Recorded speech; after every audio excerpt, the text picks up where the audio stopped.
Yo, yo, yo, what is up, Raider Nation? This is Wash Gamer, and I'm hitting you guys back with my second mock draft for the 2025 NFL Draft.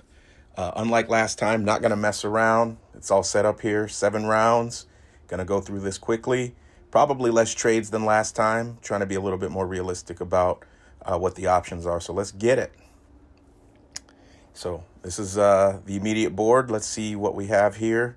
Immediately, there's a trade. We're going to hide that to kind of take a look at a couple of things. First thing that jumps off is Will Johnson at number 4 and Tet McMillan at number 5. That is huge. That means that Mason Graham is on the board as well as Ashton Jeanty. That would put us in a position to either take a marquee guy in this draft. I've got 2 of those guys in the top 5. And then also, they would be in a position to really trade. But I just think the value with Mason Graham, as good as Jeanty is, maybe potentially great as he is, I think the idea of Mason Graham is just too good, unless one of these other trades is going to be knock your blocks off, kind of big time. And I just don't know how that would be. I mean, looking at that, a 2nd and a 5th, but to move all the way down to 17, that's intriguing. Everybody was down on my Nick Imamwari pick, and I love that guy. But in terms of, I think, one of the slam dunk studs that's going to be available, I'm probably less inclined to even take that, as nice of a package as that is. It's just a situation right now where this regime clearly wants to win right away. And to be able to do so, most likely, they're going to have to be able to draft 2 or 3 starters this year. I don't think they're going to have time to sort of sit around and wait for the future benefits to come rolling in. So this 49ers one, no thank you. We don't trade with the 49ers. Fuck those guys. They can take a walk. I like, even though that there's a second rounder there, no thank you. Graham and Jeanty would probably both be off the board by 11. So quite frankly, I'm just going to go ahead and go with my gut. I have him as the 3rd best guy in this draft, and that's Mason Graham. I'm just going to go ahead and lock that in. He's my favorite sort of line guy as far as this draft goes. And quite frankly, the drop is a little bit steeper at that position than other positions. As good as Jeanty is and as much of a gap as there is, I just don't think if you can take this guy and then get another running back, that I think that's a better package to be able to start this year. Let me just go ahead and show you what I'm talking about. I have those guys both there. I have Campbell a little bit higher than other folks because I feel like at worst he could kick inside. But if he drops here, I have no doubt that the Raiders would take Mason Graham, number 6, and that's a huge get. So that's our first pick.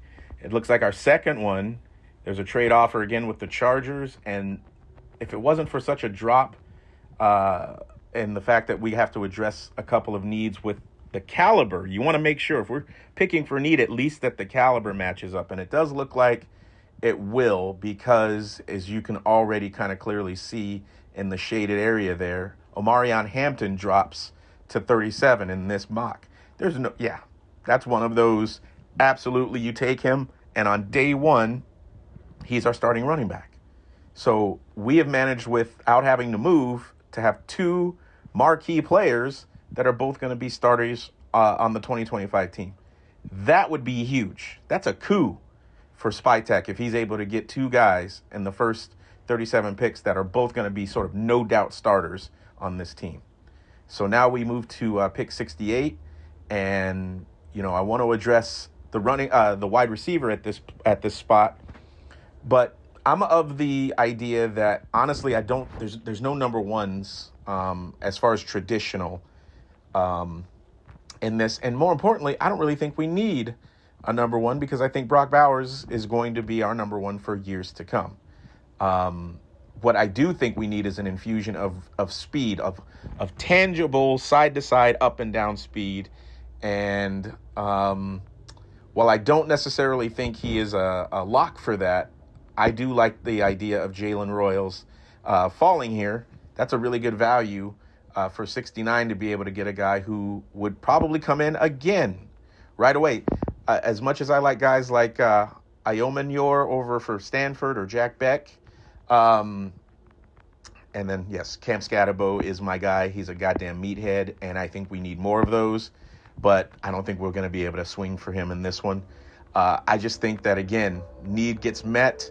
You have a guy that probably jumps in. Once again, he's going to probably be opposite Jacoby Myers and be a starter immediately.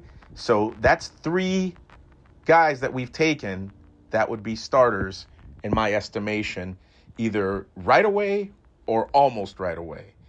So Jalen Royals is going to be the pick here, and I would be very, very happy if the first 2 days were Jalen Royals or Marion Hampton and Mason Graham. That's foundational for me. So now we start getting into the trenches a little bit. I know there's a need for the backside, the corner, and the safety. But at this point, with Dorian Strong somehow being taken right before us, there's some guys. Kobe Bryant is a guy that I kind of like, but I don't love. At this point for me, with so much of the talent that is basically sort of there that would be gone, I'm going to go back. We need a linebacker. And I posted Demetrius Knight myself on my big board as it happens to sort of play out.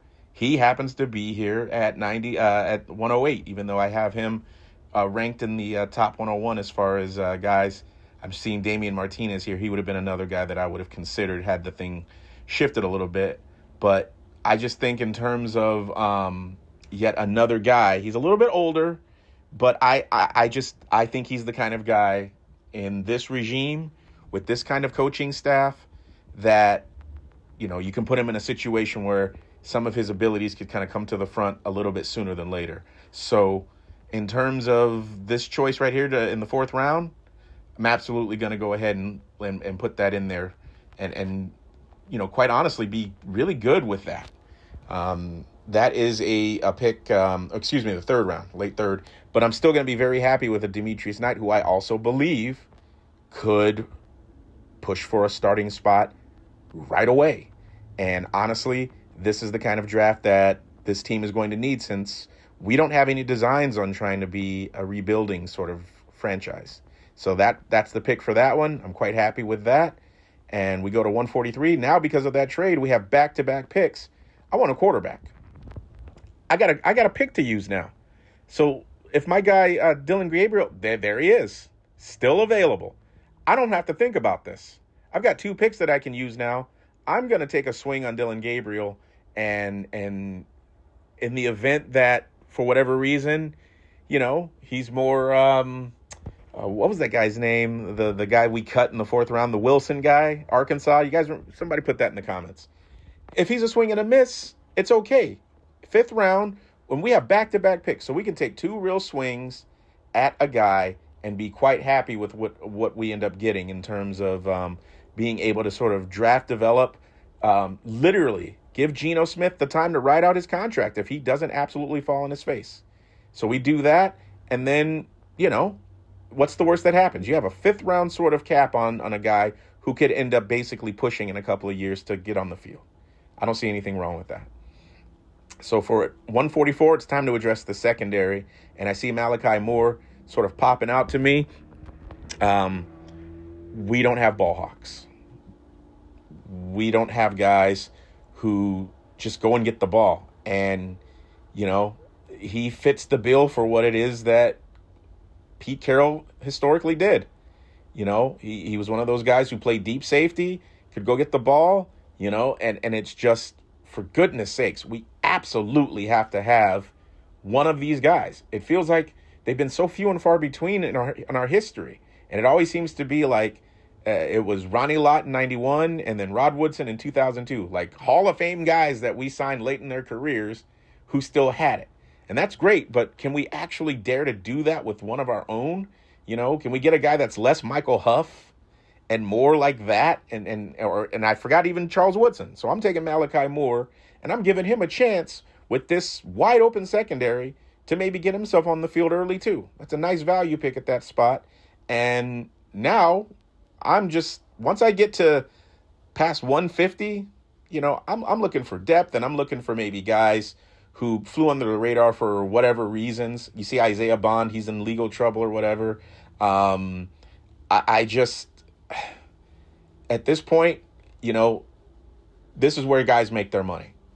Ricky White's a guy that I liked at UNLV. They played that Tennessee, that Josh Heupel sort of fast break offense, and they kicked my Fresno State's ass last year, and he had a big hand in that. But, truthfully, this is another spot where I'm sort of like, there's so many different ways that I could go, and I could be okay with it. And, at some point, you just take a guy that you liked. And for me, I like Cody Lindenberg, but I see a guy in Jabbar Muhammad that I have liked.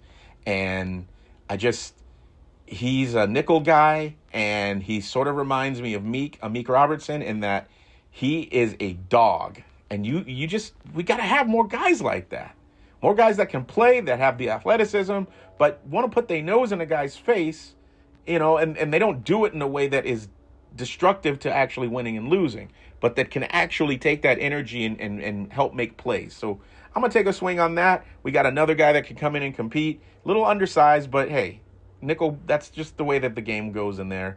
And so now I'm solely looking at let me just sort of see what's good. And Cody Lindenberg's a guy that I can take a swing at. If he's in round 6, there's nothing wrong for me with a slightly older guy who can be special teams, who has good character. He reminds me a little bit of a guy that I might, look at again later on in Kobe King from Penn State. There's a lot of missed tackles, but some of that is the fact that you get put in spaces where your tackles are a little more difficult than the average guy because of the way that the rest of the defense is. So we'll take him there at 215. Take a look and see just if there's any value with some of the other spots, because we have not addressed the offensive line, and sometimes that's the way that these things shake out. And unlike a lot of other people, I really do think there's still a couple of spots that I, kind of want to see addressed. One of the guards, and I do think we need somebody to challenge Glaze. But, I will go ahead and, I'll take a guy at the end of the draft like a Kobe King, because, again, another special teams guy with a lot of experience, a guy who has, he's seen his fair share of big games. It's one of those things where I know a lot of people want to take the huge swing. Sometimes I want to get a guy who actually is potentially productive enough to make the team. So let me revisit. I took Ty Robinson as a value guy at 215. He's projected to be a 6-round guy, so to get him in the round 7 would be nice. And honestly, this is the kind of draft that I would absolutely love if we were able to pull something off like this. You look at those first 4 picks, and that's a legitimate opportunity for all 4 of those guys to start right away. Graham, Hampton, and Royals would almost certainly be starters for us immediately. And that would be quite the coup for John Spytek and Pete Carroll to be able to draft, 3 slam dunk starters right away. So that's going to wrap this up. I want to know what you guys think. Last time you guys kind of flamed me a little bit, but I would be very thrilled to come away with a draft like this and to have guys that I know would, at the very least, sort of be foundational moving forward. So shout out Raider Nation. You guys are awesome. Hopefully we can get this thing out the mud a little bit. It's time. But either way, like and subscribe.